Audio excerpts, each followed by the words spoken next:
Hello beautiful armies, welcome back to my channel Taekook love story. आज मैं आप लोगों के साथ शेयर करने वाली हूँ Taekook fan fiction we meet again के पार्ट 7।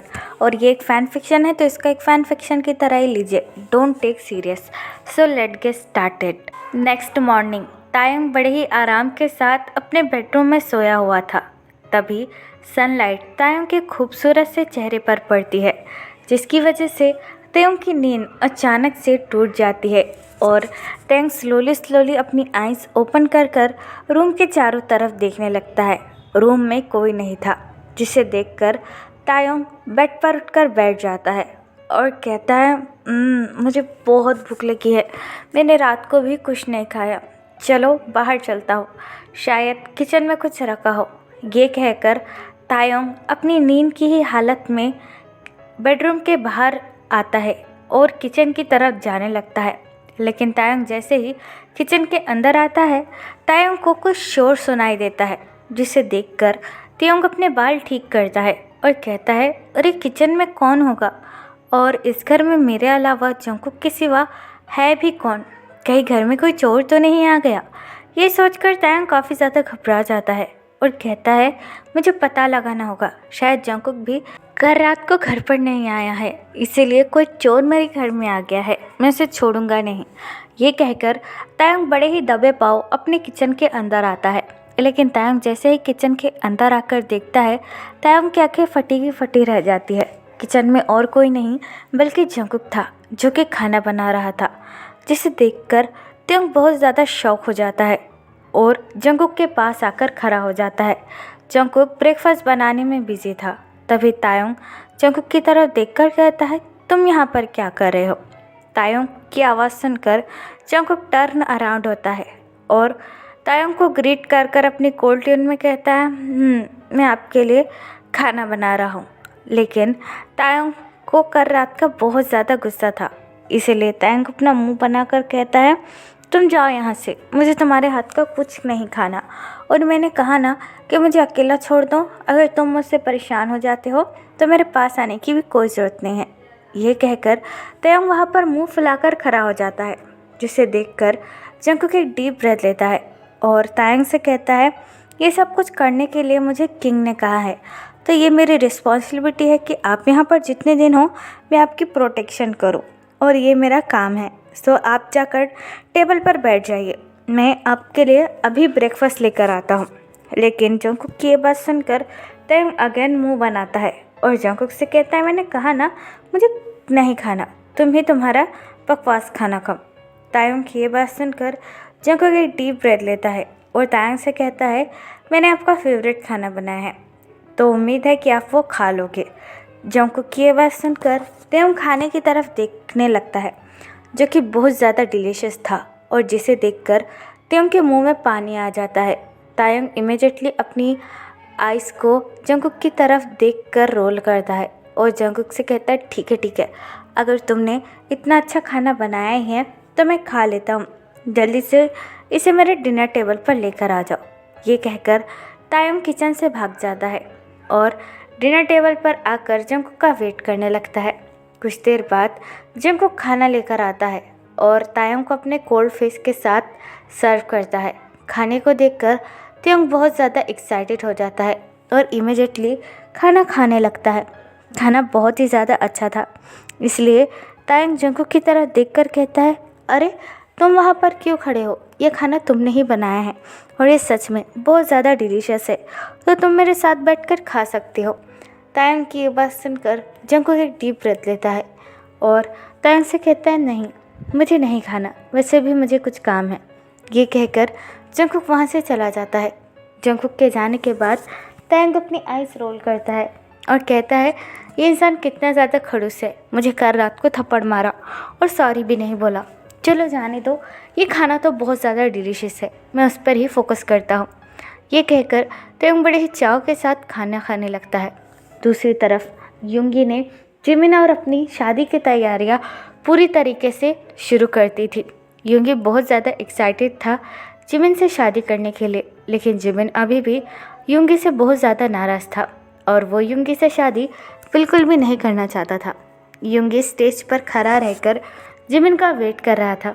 युंगी की शादी में ज़्यादा लोग नहीं आए थे क्योंकि युंगी ये शादी बस सीक्रेट ही रखना चाहता था। और युंगी ने तायोंग को भी अपनी और जिमिन की शादी के बारे में कुछ नहीं बताया था क्योंकि युंगी भी ये अच्छी तरीके से जानता है कि युंगी जिमिन को इस शादी के लिए फोर्स कर रहा है। इसलिए युंगी तायोंग के सामने ये सब कुछ नहीं करना चाहता था क्योंकि तायोंग बहुत ज़्यादा इनोसेंट है। युंगी स्टेज पर खड़ा रहकर जिमिन का वेट करने लगता है। तभी जिमिन ब्यूटीफुल से वेडिंग सूट में स्टेज के ऊपर आता है। जिमिन को देखकर युंगी की दिल की धड़कनें मानो बढ़ से जाती है और युंगी बस अपनी आंखों से जिमिन की ब्यूटी को निहारने लगता है। मेड्स जिमिन को स्टेज पर लेकर आती है और जिमिन का हैंड युंगी के हैंड में देखकर वहाँ से चली जाती है। युंगी बहुत ज़्यादा टाइटली जिमिन का हैंड होल्ड करता है और जिमिन से कहता है, बेबी बॉय तुम बहुत ज़्यादा ब्यूटीफुल लग रहे हो। लेकिन जिमिन युंगी की ये बात को सुनकर इग्नोर कर देता है और काफ़ी ज़्यादा ऑकवर्ड फील करने लगता है। तभी वहाँ पर फादर आते हैं और युंगी की तरफ देखकर कहते हैं, अगर आप दोनों रेडी हो तो क्या हम शादी की सेरेमनी शुरू कर सकते हैं। फादर की ये बात सुनकर युंगी अपना हेड नोट करता है और फादर से कहता है, क्यों नहीं। फादर स्माइल करते हैं और उन दोनों की तरफ देखकर कहते हैं, मिस्टर मिन युंगी, क्या आप मिस्टर पार्क जिमिन को अपना हस्बैंड एक्सेप्ट करते हो। फादर की ये बात सुनकर युंगी जिमिन की तरफ देखकर स्माइल करता है और फादर से कहता है, हाँ आई डू।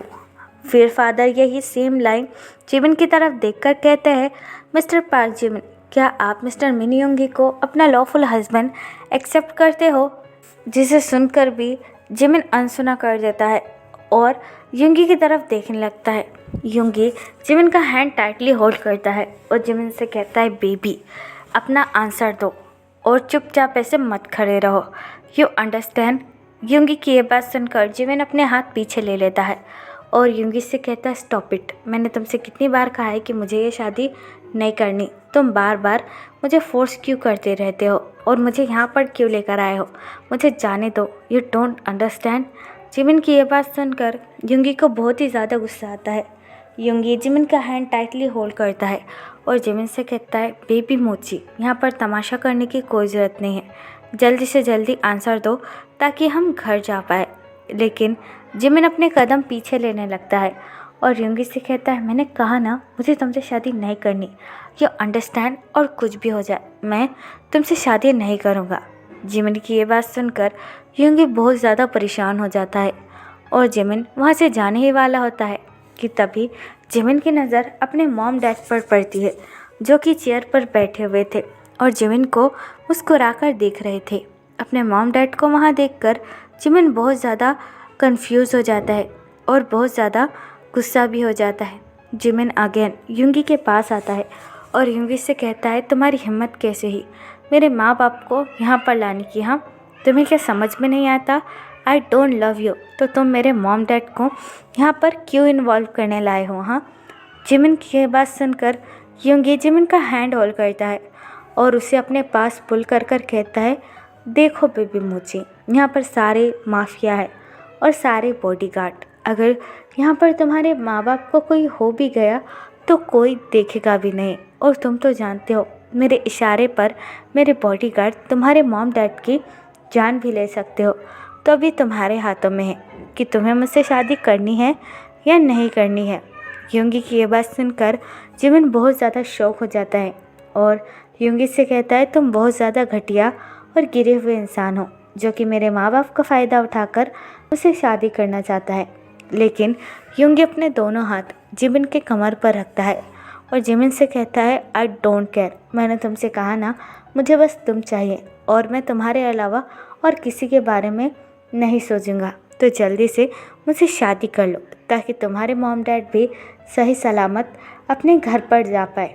युंगी की ये बात सुनकर जिमिन को बहुत ज़्यादा बुरा लगता है और जिमिन अपनी टीयरी आइज़ के साथ अपने मॉम डैड की तरफ देखने लगता है। उन दोनों के पास ही गन होल्ड कर युंगी के बॉडीगार्ड खड़े हुए थे, लेकिन वो दोनों जिमिन की तरफ देखकर मुस्कुरा रहे थे, जिन्हें देखकर जिमिन अपनी टीयरी आइज़ के साथ अपना हेड नोट करता है और युंगी की तरफ देखकर कहता है, यस आई डू, मैं तुमसे शादी करता हूँ। जिमिन की ये बात सुनकर सारे लोग बहुत ज़्यादा खुश हो जाते हैं और क्लैपिंग करने लगते हैं और उन दोनों के ऊपर फ्लावर फेंकने लगते हैं। स्पेशली युंगी आज बहुत ज़्यादा खुश था क्योंकि फाइनली जिमिन उसका हो चुका था। तभी फादर युंगी के पास आते हैं और युंगी से कहते हैं, आज से आप दोनों एक दूसरे के लॉफुल हस्बैंड हो, सो यू कैन किस योर हस्बैंड। फादर की ये बात सुनकर जिमिन काफ़ी ज़्यादा डर जाता है और अपने ड्रेस को टाइटली होल्ड करता है। युंगी ये अच्छे तरीके से देख पा रहा था कि जिमिन बहुत ज़्यादा अनकंफर्टेबल हो चुका है, इसलिए युंगी जिमिन के पास आता है और अपना एक हैंड होल्ड कर जिमिन को अपने पास पुल करने लगता है। जिमिन अपने टीयरी आइज़ के साथ युंगी की तरफ देखकर कहता है, प्लीज़ मुझे छोड़ दो, मुझे जाने दो, मुझे बहुत ज़्यादा अनकंफर्टेबल फील हो रहा है। जिमिन की ये बात सुनकर युंगी एक डीप ब्रेथ लेता है और अपनी आइज़ क्लोज कर जिमिन के फोरहेड पर किस करता है। जिमिन युंगी की यह हरकत देखकर बहुत ज़्यादा शॉक हो जाता है और बस युंगी की तरफ देखने लगता है। युंगी जैसे ही जिमिन के फोरहेड पर किस करता है, जिमिन के स्टमक में मिलियंस ऑफ बटरफ्लाई डांस करने लगते हैं और ये फीलिंग जिमिन के लिए भी बिल्कुल नई थी। युंगी स्लोली अपने लिप्स को जिमिन के फोरहेड पर से उठाता है और जिमिन की तरफ देखकर कहता है, चिंता मत करो, मैं अब तुम्हें और अनकंफर्टेबल फील नहीं कराऊंगा क्योंकि अब तुम मेरे हस्बैंड हो। युंगी की ये बात सुनकर जिमिन को बहुत ज़्यादा बेटर फील होता है। तभी मिस्टर पार्क और मिसेस पार्क वहाँ पर आ जाते हैं और जिमिन को हक कर लेते हैं। अपने मॉम डैड को इतने दिनों बाद देखकर जिमिन बहुत ज़्यादा इमोशनल हो जाता है और रोने लगता है। जिमिन उन दोनों को टाइटली हक करता है और उनसे कहता है, आप ठीक तो है ना, आप दोनों को कुछ हुआ तो नहीं? मैं आप दोनों के लिए बहुत ज़्यादा घबरा गया था। तभी वो दोनों जिमिन से हक ब्रोक करते हैं और जिमिन की तरफ देखकर कहते हैं, नो बेबी, हम दोनों बिल्कुल ठीक है और हम बहुत ज़्यादा खुश हैं कि तुम्हारी शादी इतनी अच्छे इंसान से हो गई। जिमिन अपने मॉम डैड की ये बात सुनकर बहुत ज़्यादा शॉक और कंफ्यूज हो जाता है और उन दोनों की तरफ देखकर कहता है, व्हाट, अच्छा इंसान? हाँ। तभी मिस्टर पार्क अपना हेड नोट करते हैं और जिमिन से कहते हैं, हाँ मिस्टर युंगी बहुत अच्छे इंसान हैं। तुम्हें पता है इन्होंने हमारी बहुत ज़्यादा मदद की और हमारे ऊपर जो लोन था वो भी पूरी तरीके से हटवा दिया और उन्होंने खुद हमसे ये बात की कि वो तुमसे बहुत ज़्यादा प्यार करते हैं और वो तुमसे शादी करने वाले हैं और वही यहाँ पर हमें लेकर आए। हम तुम्हारे लिए बहुत खुश हैं और तुम्हें एक बहुत अच्छा लाइफ पार्टनर मिला है। अपने मॉम डैड की यह बात सुनकर जिमिन बहुत ज़्यादा शॉक हो जाता है और काफ़ी ज़्यादा शॉकली युंगी की तरफ देखने लगता है। युंगी उन दोनों के पास आता है और उन दोनों को ग्रीट कर कहता है, आप दोनों चिंता मत कीजिए, मैं जिमिन का बहुत अच्छी तरीके से ख्याल रखूँगा और आप उसकी कभी फ़िक्र मत कीजिए, वो हमेशा मेरे साथ खुश रहेगा। युंगी की ये बात सुनकर मिसेस पार्क अपना हेड नोट करती है और युंगी से कहती है, हाँ वो तो हमें पता है, आप बहुत अच्छे इंसान हो और हमें ये भी पता है कि आप हमारे जिमिन का बहुत अच्छी तरीके से ख्याल रखोगे। मिसेस पार्क की ये बात सुनकर युंगी स्माइल करता है और जिमिन की तरफ देखकर कहता है, क्या अब हम चले बेबी? युंगी की ये बात सुनकर भी जिमिन युंगी से कुछ नहीं कहता, बस अपनी शॉकिंग आइज़ के साथ युंगी की तरफ देखने लगता है। युंगी बड़े ही सॉफ्टली जिमिन का हैंड होल्ड कर उसे कार के अंदर लेकर आता है और बड़े ही जेंटली जिमिन को कार के अंदर बैठाकर खुद भी ड्राइविंग सीट पर आकर कार ड्राइव करने लगता है। युंगी ने बड़े ही प्यार से जिमिन का हैंड होल्ड किया हुआ था और जिमिन बस पूरे रास्ते युंगी को काफ़ी ज़्यादा शॉकली देख रहा था। जिमिन को समझ में नहीं आ रहा था कि आखिरकार युंगी है क्या जो जिमिन के लिए इतना सब कुछ कर रहा है। कुछ देर बाद वो दोनों ही मेंशन पहुंच जाते हैं। मेंशन आज बड़े ही खूबसूरती के साथ सजाया हुआ था और बहुत ज़्यादा ब्यूटीफुल लग रहा था। युंगी जिमिन के साइड का डोर ओपन करता है और जिमिन को अपना हैंड देकर कहता है, चलो बेबी मोची। युंगी की ये बात सुनकर जिमिन अपना हेड नोट करता है और युंगी का हैंड होल्ड कर कार से बाहर उतरता है। कुछ देर बाद वो दोनों ही अपने बेडरूम में आ जाते हैं। युंगी बेडरूम का डोर बंद कर देता है जिसकी वजह से जिमिन बहुत ज़्यादा घबरा जाता है और जिमिन के माइंड में ऊट पटांग से सवाल चलने लगते हैं। तभी युंगी जिमिन को देखकर एक डीप ब्रेथ लेता है और जिमिन से कहता है, तुम्हें ज़्यादा कुछ सोचने की ज़रूरत नहीं है, मैं तुम्हारे साथ कुछ नहीं करूँगा। मैं अच्छी तरीके से जानता हूँ कि उस दिन तुम नशे में थे और तुमने कुछ भी जानबूझकर नहीं किया था, तो तुम आराम करो, मैं भी फ्रेश होकर आता हूँ। ये कहकर युंगी बाथरूम में चला जाता है।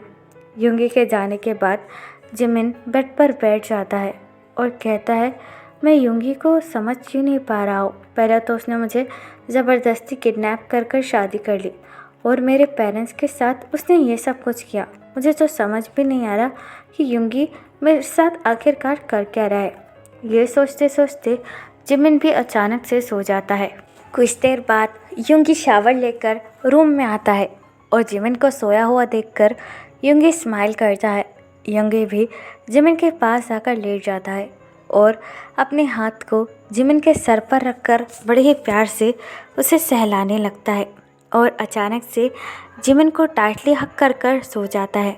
तभी जिमिन की आँख खुलती है और जिमिन अपने आप को युंगी से अलग करने की कोशिश करता है, लेकिन युंगी जिमिन को टाइटली हक कर लेता है और जिमिन से कहता है, कुछ मत करो, मैं सब कुछ महसूस कर सकता हूँ, बस मुझे चुपचाप हक कर सोए रहो।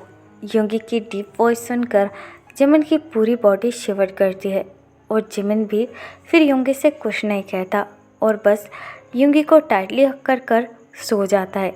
युंगी स्माइल करता है और बड़े ही प्यार से जिमिन के फोरहेड को सहलाने लगता है। तो फिर चलिए गाइस, इस पार्ट को मैं यहाँ ख़त्म करती हूँ। आपको ये पार्ट कैसा लगा प्लीज़ मुझे कमेंट में बताना और प्लीज़ चैनल को भी सब्सक्राइब कर देना। और अगर आप भी मेरे साथ ऑनलाइन बिजनेस करना चाहते हो तो आप मुझे कमेंट बॉक्स या फिर मेरी इंस्टाग्राम आईडी जो कि है तेकुक लव स्टोरी, वहाँ पर बता सकते हो। तो फिर चलेगा, इस पर लव टेक केयर, बुरा है।